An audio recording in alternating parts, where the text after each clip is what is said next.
അരവിന്ദ് കെജ്രിവാളിനെതിരായ പരാമർശത്തിൽ കോൺഗ്രസിന് താക്കീതുമായ ആം ആദ്മി. അജയ് മാക്കനെതിരെ നടപടിയെടുത്തില്ലെങ്കിൽ ഇന്ത്യ സഖ്യത്തിൽ നിന്ന് കോൺഗ്രസിനെ പുറത്താക്കാൻ ആവശ്യപ്പെടുമെന്ന AAP.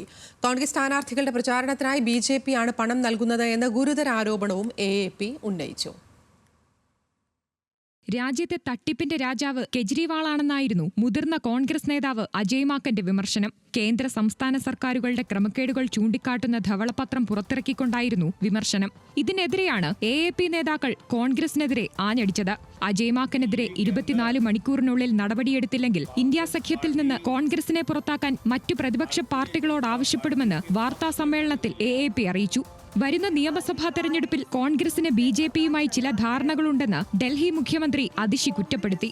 സന്ദീപ് ദീക്ഷിത് ഉൾപ്പെടെയുള്ള കോൺഗ്രസ് സ്ഥാനാർത്ഥികളുടെ പ്രചരണത്തിനായി BJPയാണ് പണം നൽകുന്നത്, അതിഷി ആരോപിച്ചു.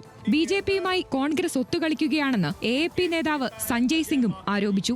ഈ തെരഞ്ഞെടുപ്പിൽ BJPക്ക് നേട്ടം കൊയ്യാൻ സാധിക്കുമെന്ന് കോൺഗ്രസ് ഉറപ്പാക്കുകയാണ്. അജയ് മാക്കൻ BJPയുടെ സ്ക്രിപ്റ്റ് വായിച്ച് പ്രസ്താവനകൾ നടത്തുന്നു. കോൺഗ്രസിന്റെ സ്ഥാനാർത്ഥി പട്ടികയ്ക്ക് അന്തിമ രൂപം നൽകിയത് BJPയാണ്, സഞ്ജയ് സിംഗ് ആരോപിച്ചു. National desk, news Malayalam.